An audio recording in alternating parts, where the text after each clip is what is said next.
Welcome back. Karachi के इलाके Nazimabad 3 number में गुज़श्ता शब ट्रक की मोटरसाइकिल को टक्कर से जाँ बहक होने वाला नौजवान फूड डिलीवरी राइडर था। मुतवफ़ी के वालिद के साथ इस वक्त हमारे नुमाइंदे मौजूद हैं। सालिक शाह, बताइएगा इस वक्त क्या जज्बात हैं इनके और क्या सूरत हाल है? हाँ जी, बिल्कुल। कराची में दंदनाते हैवी ट्रैफिक ने एक और घर के चिराग को गुल कर दिया है। गुज़श्ता रात घर से मेहनत मजदूरी करने के लिए निकलने वाला फूड डिलीवरी का राइडर बॉय था, वो हैवी ट्रक के जद में आकर जो है वो अपनी जान से गया है। मैं इस वक्त उसके घर के बाहर मौजूद हूँ, नाजिमाबाद नंबर 3 में।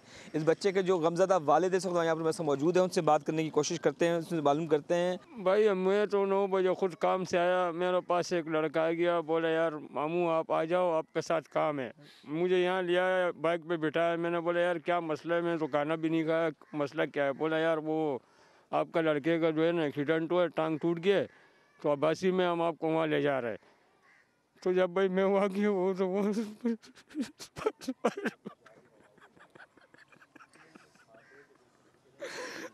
से कुछ था ही नहीं। मेरे ऊपर से कयामत टूट पड़ी है। मेरे घर का क्या हाल है? खुदा करिए इन ट्रकों वालों को कुछ करो भाई। जी बिल्कुल, ये उनके गमज़दा वालिद हैं जो गम से निराहाल है। उनका ये बताना है कि बाबर उनके घर का वाहिद कफ़ील था। पुलिस हुक्काम को ये बताने का ट्रक ड्राइवर को भी हिरासत में लिया गया है। इस वाक़े का मुकदमा भी दर्ज किया गया है, जबकि मुतवफ़्फ़ी के लवाहिकीन का ये कहना है कि उन्हें इंसाफ फराहम किया जाए, गुज़श्ता शहर में जो चलने वाली जो हैवी ट्रैफिक है उस पर पाबंदी आयद की जाए।